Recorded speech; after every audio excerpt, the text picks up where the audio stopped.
Hi, this is T. Dow with Government Fleet Magazine. We are here at the City of Ventura, California Fleet, where we are with Fleet and Facilities Manager Mary Joyce Ivers, and she will give us some information and a little tour of her fleet. I'll hand it over. Thank you, T. Well, welcome. Welcome to our little fleet by the sea. We're in the City of Ventura. We're about an hour north of Los Angeles and a half hour from Santa Barbara. And so we're glad to be here. We have a beautiful city that we live and work in, and we have a great community that we support. Our fleet is 416 vehicles, and we support police and fire and public works and construction and parks and rec and community development with our inspectors. And we have 7 mechanics with the lead, and I also have a fleet accounting technician who does all the great analysis and work in keeping our fuel supply loaded. So we're happy with that. Some of the initiatives we've taken in the past is being environmentally sustainable. We've implemented plug-in electric vehicles, as well as having a fuel conservation plan and using re-refined oils, recyclable products.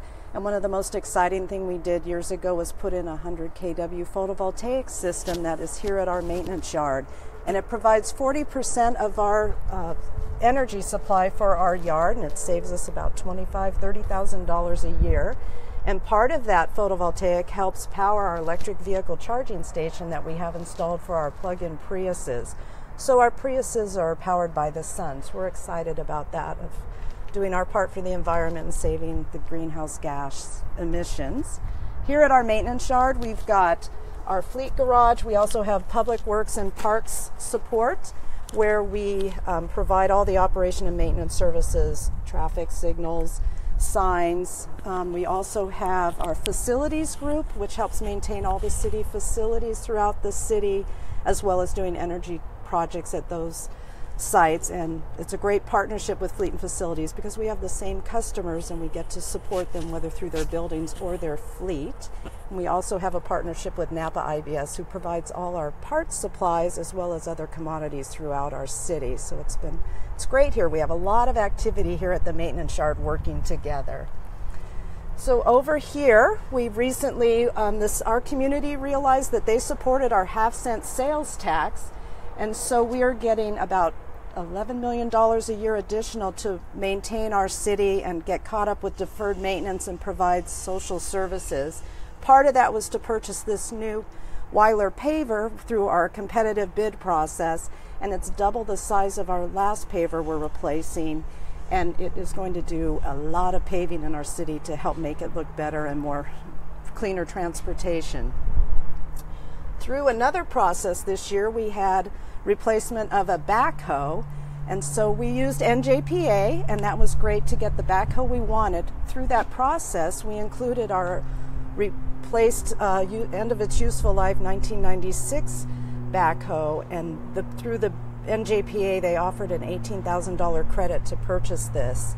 With the delivery was delayed on our Model 416 that we had spec'd and awarded, and so with our great partnership with our with Quinn, who's the local Caterpillar supplier, they called knowing that after our Thomas fire and the recovery efforts that they had a 420 available for immediate delivery. It's a little bit bigger capacity, but it was the same size footprint, so we gladly accepted that, and that's going to do a lot of great work as for emergency preparedness and being prepared for if we ever do have debris flow.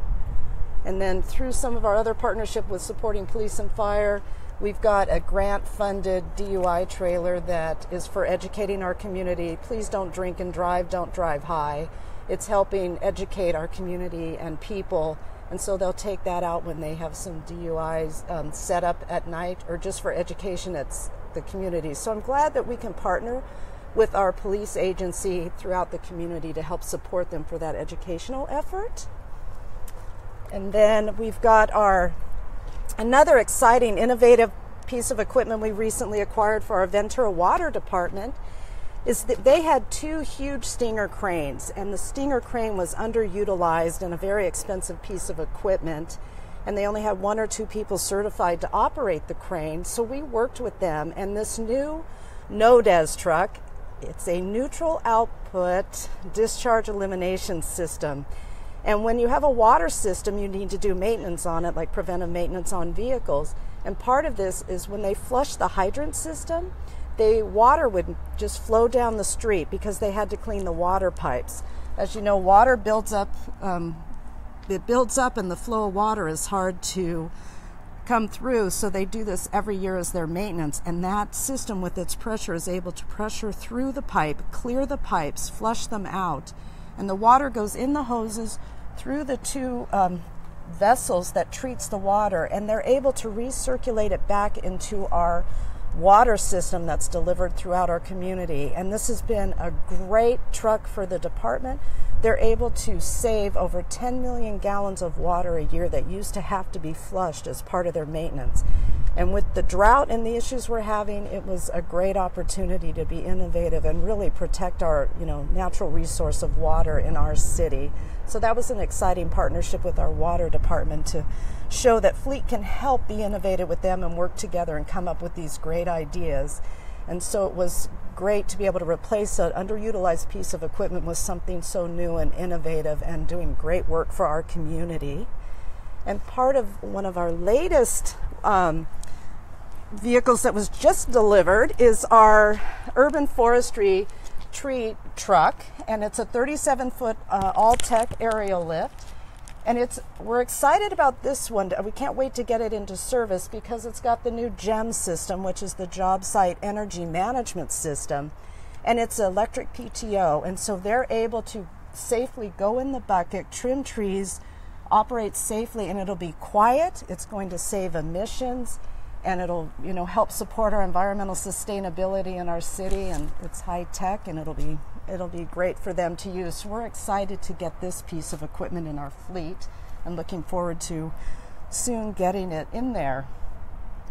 So these are some of our innovative new pieces of equipment that we've been able to get through partnerships with the customers, all our departments, as well as having a really strong replacement program that we really manage, thankfully, really well, that we're able to get the funding we need to do this, to have reduced life cycle costs and deliver the services to the community. So our community is Ventura strong. We recently, as you've all seen with the California wildfires, we had the largest wildfire in California come through here the night of December 4th. I was sent to the Emergency Operations Center and started calling people in for help and realized that it was going to be huge and we needed every resource we could.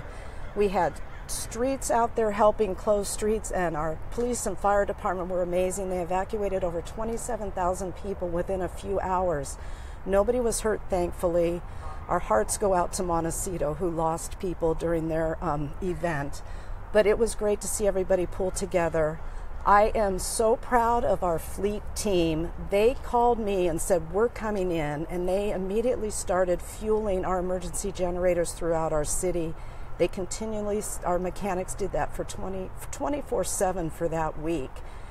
And then also with our fuel levels, that was my immediate concern, is what are our fuel levels? This is going to be a huge event. So I called our fleet accounting tech, Sylvia Madrano. I woke her up, but I had to, and she said we were about half full and fuel was on order.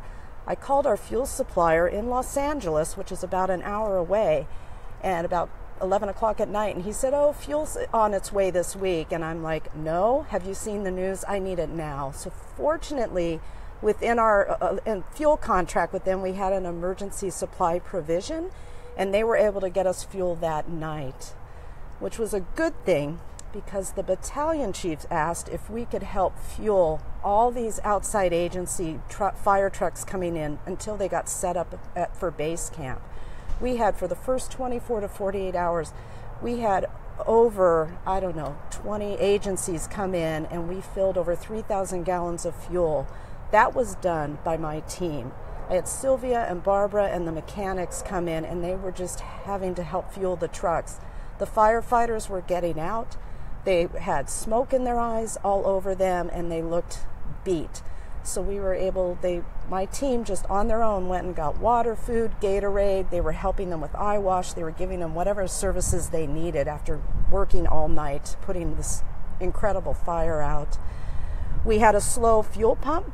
We called in our on-call electrician, who's also our designated fuel operator. It's great to have a relationship with him. Brian Daniels came in, he fixed the fuel pump, and on his own, he volunteered, and he stayed, and he helped fill trucks. He was cleaning windows. He was offering these firefighters anything he could to help, which our entire city team was out there helping everybody in our community. Thankfully, we're now in recovery, and it's going well, and I think we're very glad that everybody was safe, our families were safe, and it was just a testament of really caring about who works for you, caring about each other, and really being prepared, whether it's through preventive maintenance, fuel supply, knowing who your contractors and resources are to really help you in need. Our Napa IBS worked 24/7 as well to provide all the safety equipment that was needed. So it was quite an event, and we're thankful we're here, and Fleet's part of what we do of delivering great services to our communities. So we're thankful that we have this, and we're very proud of it. And I hope that you've learned something today, and we're always available to share information. That's what Fleet does. And I want to thank T. Dow and Rosie and Government Fleet and Bob for always providing great information to our fleet professionals. It's an awesome group of people. So thank you. Thank you.